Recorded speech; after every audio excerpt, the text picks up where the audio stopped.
Balikan natin yung training nyo. May kinikilala tayo at hinahangaan na Arriba walk. Arriba! Arriba. Parang letra na. Arriba, okay. Yung ba signature walk na yun, pinag-aralan mo o may pinaghugutan yun? Inaral ko po. I mean, iba talaga sa ano yun, sa ibang walk. Opo, siguro lumabas na rin siya ng kusa. Okay. Sa kaka-practice. Pwede bang turuan mo kami ng Arriba walk? Sige po. Nakainis po ba kayo? Hindi. Joy, halika.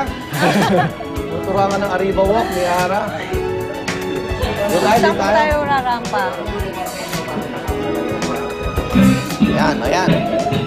Oo, ate. Dating Miss Kamuning to eh. Presenting, Miss Kamuning. Sige po. Paano gagawin? Paglakad po, dapat long strides. And then, yung hips mo, ayun kasi yung ano ko yung lagi kong concern, yung hips ko. Yung hips mo. So, paglakad mo, ganyan. Yun! Tapos, pose ka lang. Wow! Go, So, ate, talagang- kaya mo yan. Diba, ganun? Parang ganyan. Singa. Go! Go, ate. Tara na. Okay. Ngayon, Parang iba yung ginawa niya. Galing. Saan na napunta? Pwede na, ate. Okay, salamat. Inutusan lang. Ate, tinatawa ka, kuya. Parang paghampas nung bali, nawala na eh. O ngayon na, meron tayong wagas walk. O paano naman yun? Parang normal walk lang din. Kasi mga lalaki kasi... May konting pitik din. Oo naman. Turuan mo kami. Si Sir Arnold. Ikaw yung turuan ko.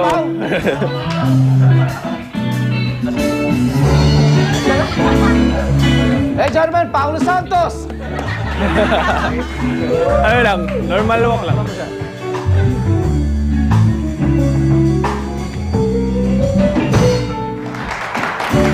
So medyo konting tigas, no? Konting taas ang balikat, konting taas ang batera, konting taas ang balikat.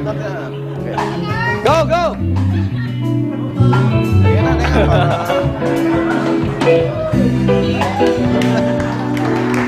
Thank you. Ayan, nabibigyan kayo ng karir eh. Okay, balikan natin yung inyong buhay bago yung inyong panalo. So, kamusta pamilya sa Laguna bago ka sumali?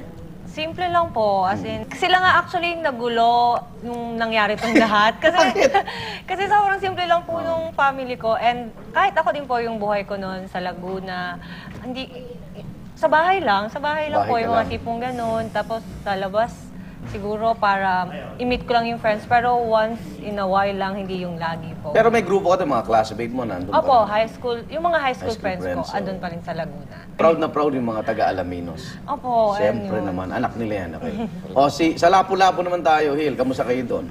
Simple rin ang buhay. Simple rin naman po kasi dati basketball player lang po ako. Hindi mo alam masasali ka talaga sa parang beauty pageant na panlalaki. Hindi, kasi nung unang pageant ko sa Cebu, parang na-disappoint ako kasi parang fourth lang ako. Tas yung mga award ko, madami. Madami award pero ikaw yung fourth. Oo, tapos okay. Kasi yung gusto kong career talaga, basketball player eh. Kasi yung uncle ko, PBA player dati. Oo. Anong team? Pure Foods po siya. Okay. O ba't di ka sumunod? Pwede pa naman, di ba? Pwede pa naman, pero tryout sila ngayon, no? Di ba? Oo, pero naman... Tapusin mo lang yung mga katungkulan mo dyan sa ano. Paano mo napapanatili ang laki ng katawan mo? Wala akong panahon mag-gym eh. Ayan, nakaupo lang tayo. Meron ka bang tip sa amin na exercise para kahit paano mapanatili natin meron po. fit tayo? Anong yung pwedeng gawin? tawag ko dito, instant workout. Workout, ayan. Ganito Anong lang gagawin po. ko? Nasa upuan ka. Oo. Parang, yung iba kasi parang tamad. Tapos yun lang. Tamad na nga. Ginagawa ko to. Ayun. Set-ups lang. Anong kaya nun? Yung sa abs po. Para i-clean ang movement ko. Tapos, anong kaya doon? Yung abs po, abs. Abs, sa Abdomen. Effective po yan. Pag nanonood lang. Oo nga eh. Ano pa? Meron pa bang exercise ka sa po, upuan? para sa, parang if may fashion show ka po, push-ups, tapos, Yun. triceps lang. Yung nakaupo ka na rin, upo ka rin. Push up. Hindi, triceps. Upo ka rin, tapos ganun. Naka-squat siya lang. Push up. Okay.